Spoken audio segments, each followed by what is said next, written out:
Hi, my name is Kathleen Cross, and I am your professor in this course. First of all, let me welcome you to MHE 650, Leading Change in Higher Education. In this course, we are going to learn about leadership in higher education, and also we are going to set up your capstone projects. I know that the capstone project can seem overwhelming to some of you at this point, but do not worry. In this course, I'm going to guide you step by step through the process of setting up the capstone project. So by the end of the course, you'll have a detailed summary outline that you can use to actually conduct your capstone project when you get to the 670 course.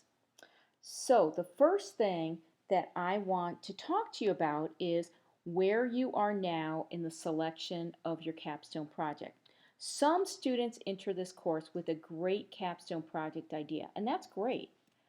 Some students have an idea and then they modify it or hone it further as we go on the course, as they learn more through the literature review or we talk more and they just decide that they want to go in a little different direction or they want to narrow it a little bit. That's great as well. And then others enter this course and they may have an idea of an area or some areas of interest, but they don't actually have a project topic yet. That is good too. That's fine. What I want to say to you is wherever you are right now in this week one is fine. So don't worry about it if you don't know. If you're falling in the third category, don't panic because I'm going to help you with that. I'll help guide you through this process. Okay, so how do you choose a great capstone project topic? Well, let me give you a few pointers about that from my experience teaching this course a few times now. One thing you'll want to do is conduct a broad scan of the literature of your topic area. So look up your topic area. Hatch Library, you can go into there, you can type in topic areas and see what's out there in the literature. Also, read about the topic area in peer-reviewed articles. Then pay close attention to what is well researched and where there are gaps in the literature. And what I mean by that when I say gaps in the literature, where are there things that no one's written about or very little written about? That might be a really good capstone project topic. So ideally, you want to look at capstone projects that have these kinds of things in common. Ideally, a great capstone project is one that you have a great interest in or you have a great passion for. It's also a plus if the capstone project has practical value. So what I mean by that is it's something that you can use at work or it has practical value in your professional area of higher education. It's also great if it has some professional significance. I also think successful capstone projects are often contemporary projects, things that are going on today that people are talking about and they don't know the answer or they need more information about it. Those are great topics.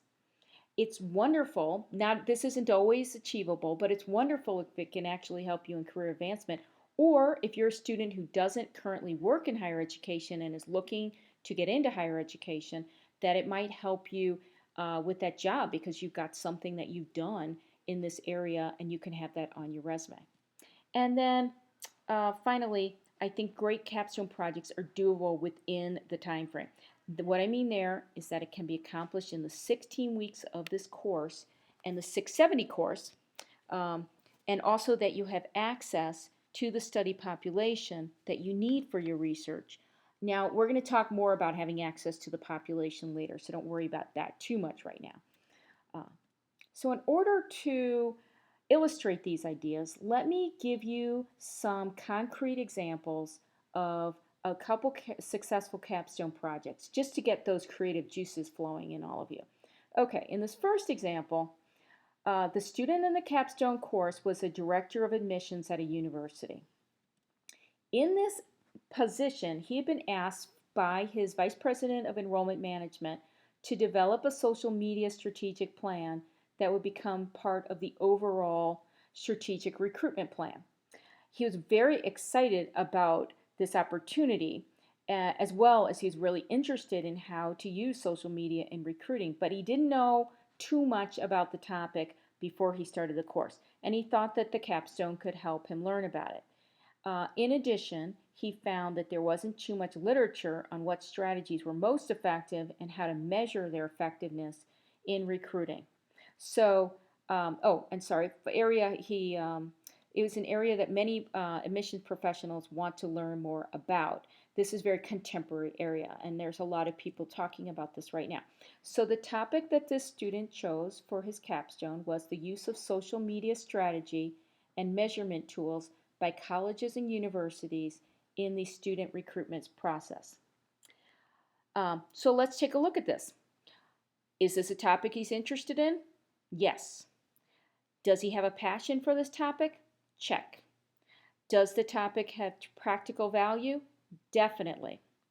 Is this a contemporary topic? Yes. We're all talking about this out in enrollment right now. Is there a lack of research in this area? Yes, we're still learning about this. What's most effective? How do we measure it? We don't know. So there's some of it out there, but this is still an area of a lot of research going on here. And is it doable in the time frame? Absolutely. So this is an example of a great capstone project topic. Now, let me give you another example of a successful capstone project topic.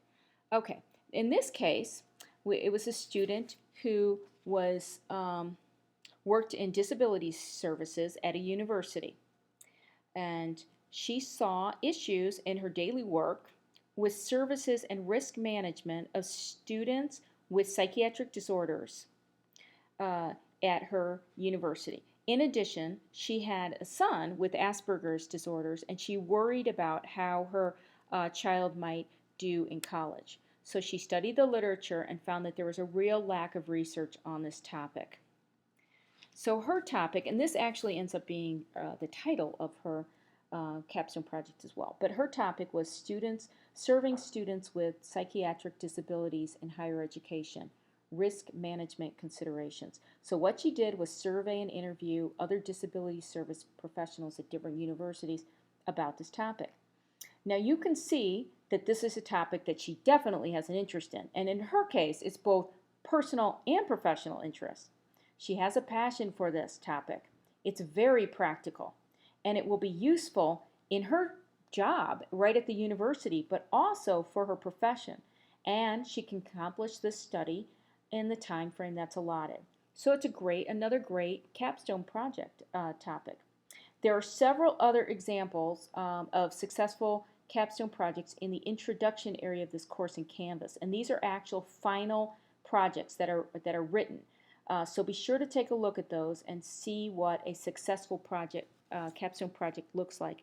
It'll also help you understand how you might write different sections when you get to those, such as the introduction or the literature review or the research methods, because these have already been written out. So use those as guides as well. Okay, so I said in the beginning, wherever you are right now is okay. Now, let me also say that choosing a good topic is very important.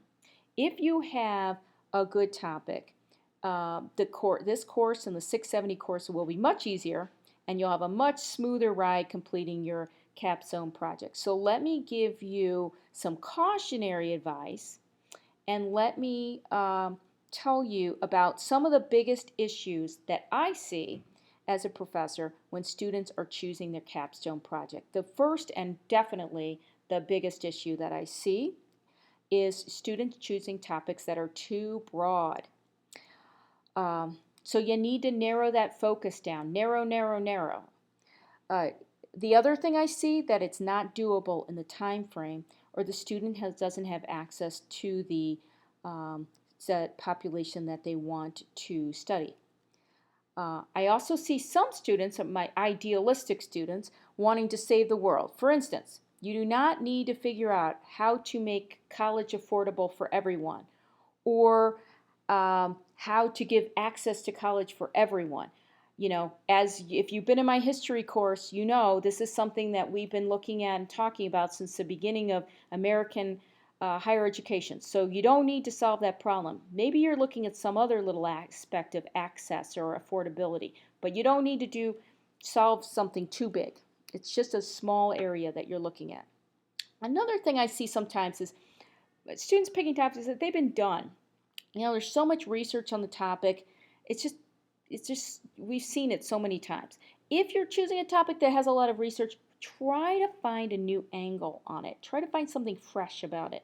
Sometimes you'll find that in the peer-reviewed articles that you read, the authors will state recommendations for further research, and that can be a great start in getting some fresh ideas on a topic area. The other thing I see sometimes is students being biased towards one conclusion. Now, I'm not saying that if you don't have something you're interested in, that you may not already have a bit of an opinion about it. I think that's kind of natural.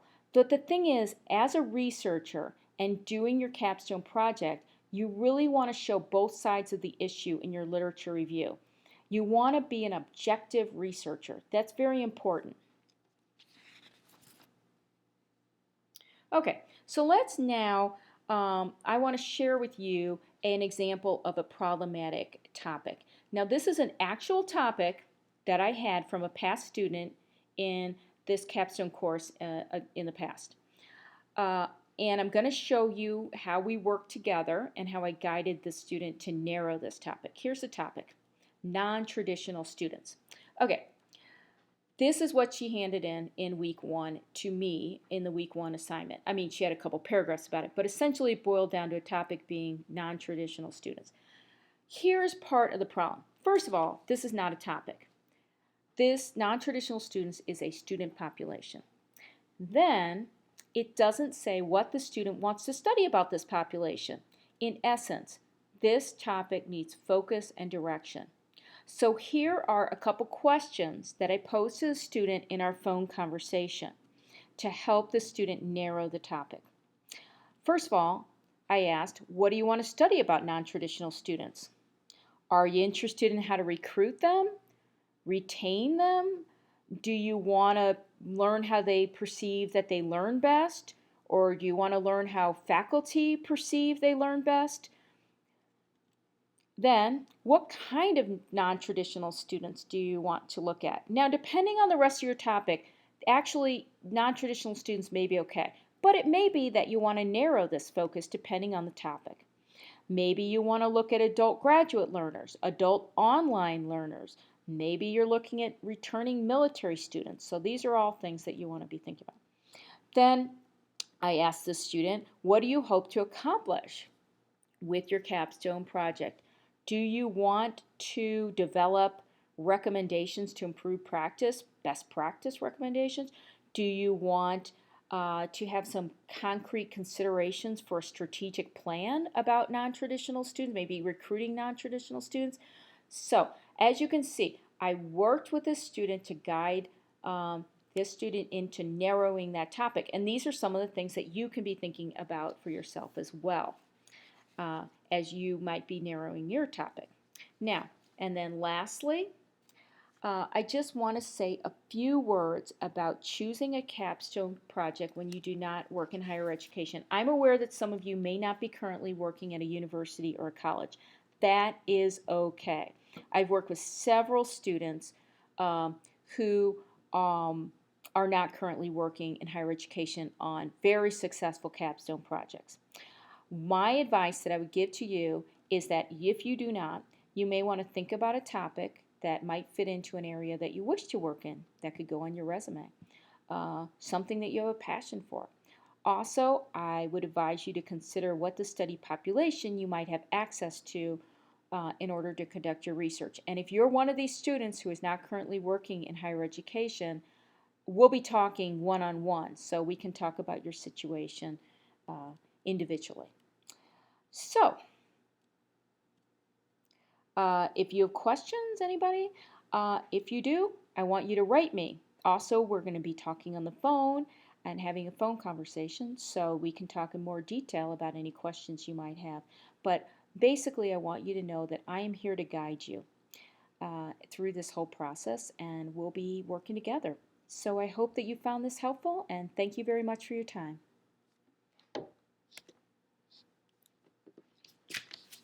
Okay.